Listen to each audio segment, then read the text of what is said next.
Você sabia que o que você pensa influencia em como você se sente e como você age? Meu nome é Bruna Boaventura, sou nutricionista, cientista e professora de nutrição.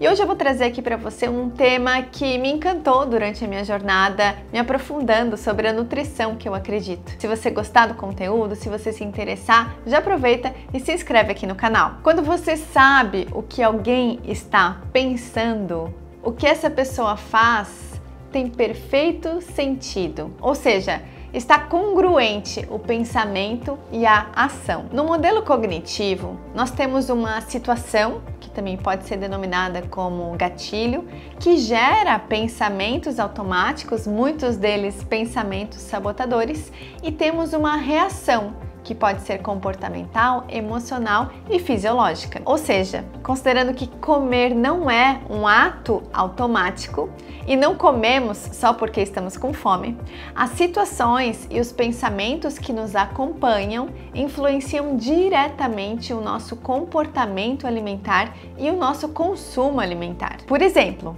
pense numa situação onde uma paciente comeu um cupcake que não estava planejado no plano alimentar. Como pensamentos automáticos, sabotadores, ela teve: eu realmente estraguei com tudo, com toda a minha dieta, com o meu plano alimentar.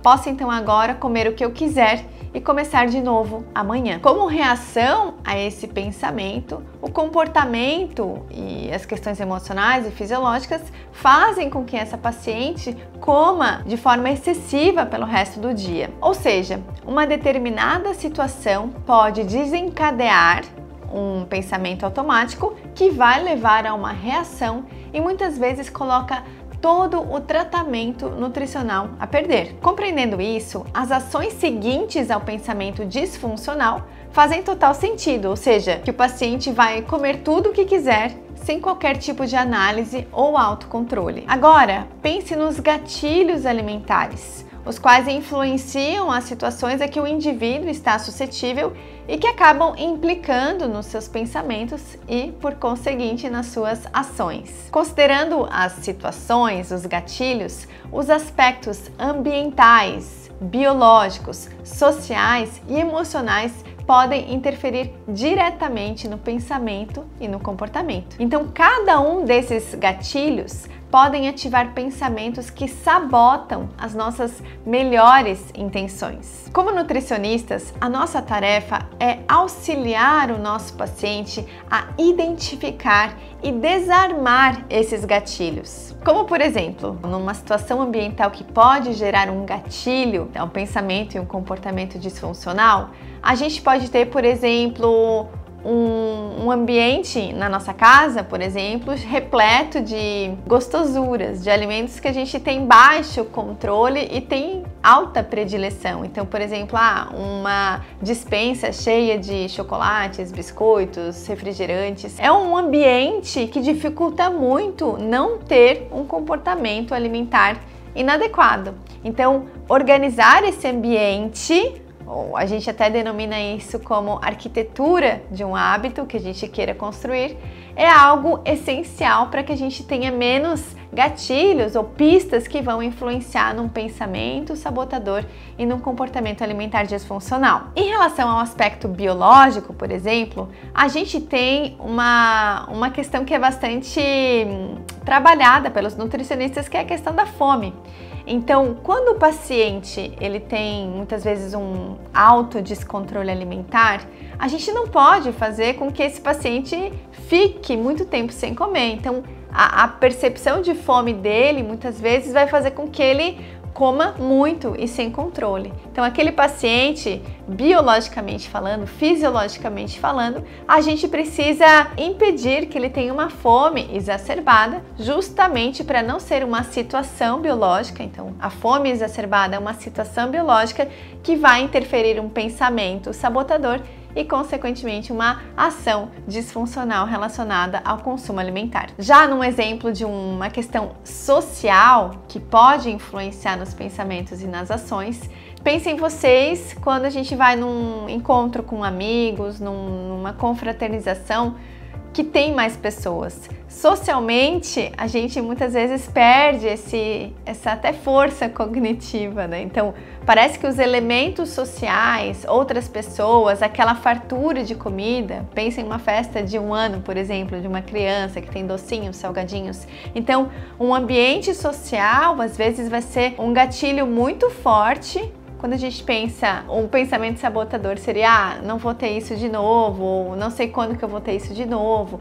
E aí, vários pensamentos sabotadores podem levar a um comportamento alimentar não funcional. E por fim, como exemplo de uma situação emocional, às vezes um dia cansativo e estressante no trabalho, pode gerar um pensamento noturno de que eu mereço, e aí acaba pedindo um delivery, ou então uma situação de tristeza, uma situação de alegria muito grande, a gente precisa comemorar, ou então eu preciso de algo que me faça feliz, e aí gera esse comportamento alimentar disfuncional. Então são exemplos de situações, gatilhos ambientais, biológicos, sociais e emocionais que vão interferir nos pensamentos e nas ações do nosso paciente. A partir desses gatilhos, então, surgem os pensamentos sabotadores, os quais estão relacionados com questões de distorções cognitivas. As distorções cognitivas, elas estão bastante presentes, especialmente nas pessoas que já fazem muito tempo dietas ou que já tentaram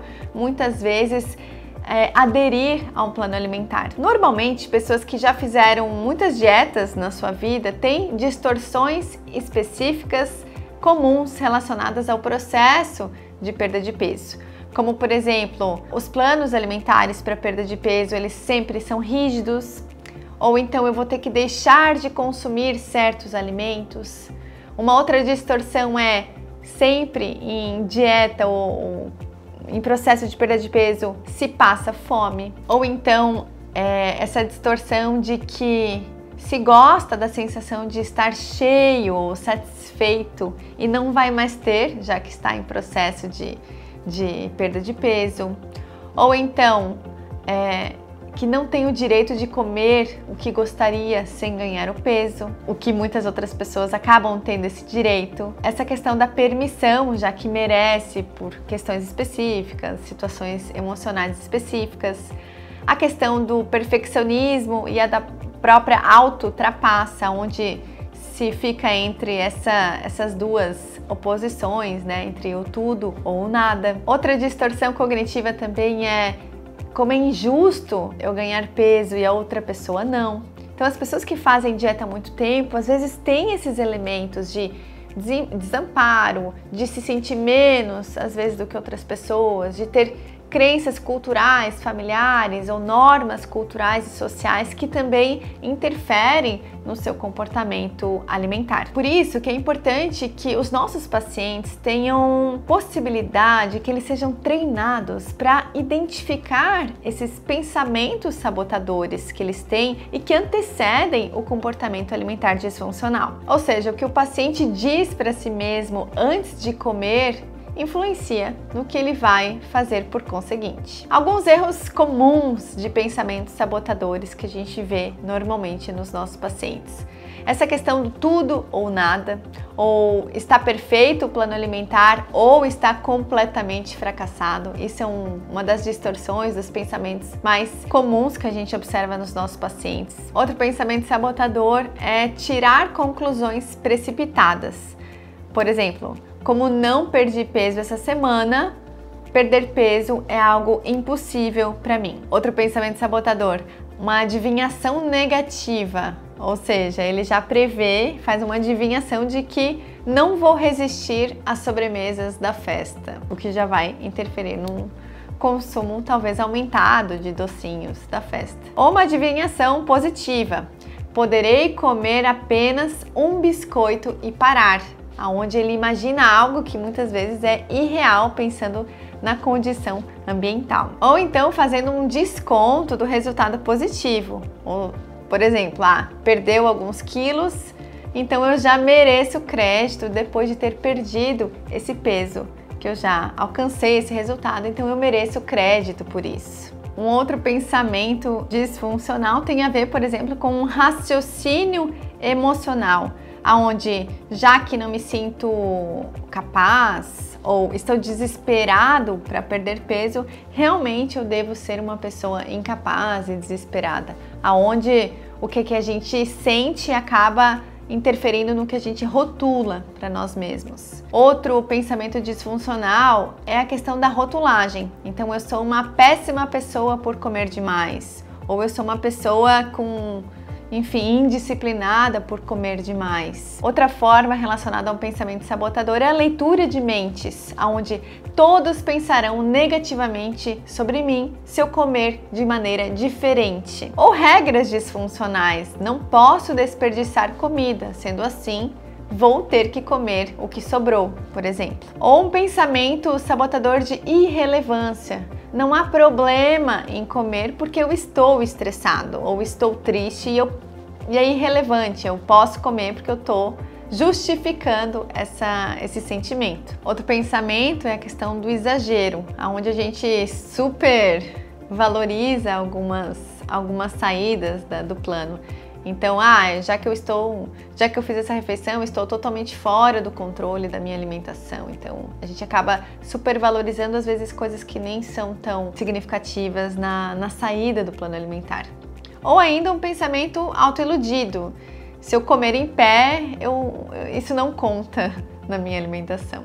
Então, sempre quando a gente se alimenta de forma disfuncional, sempre vão anteceder pensamentos sabotadores. A grande questão é que o paciente consiga identificar esses pensamentos sabotadores, mas eles são muito rápidos, milissegundos, é muito sutil, mas a gente precisa treinar os nossos pacientes para que eles identifiquem o que antecede o comportamento. A partir disso, a gente consegue então utilizar uma ferramenta que a gente denomina como cartões de resposta ou cartões de enfrentamento para essas situações onde a gente fica duelando com a nossa mente. Ou seja, nesses cartões de enfrentamento ou cartões de resposta, a gente pode trazer informações que não estão no calor do momento, que não são pensamentos disfuncionais que estão levando a essa resposta. Então, ao fazer esses cartões de resposta, a gente pode então conversar com o paciente, ele consegue detectar alguns pensamentos sabotadores.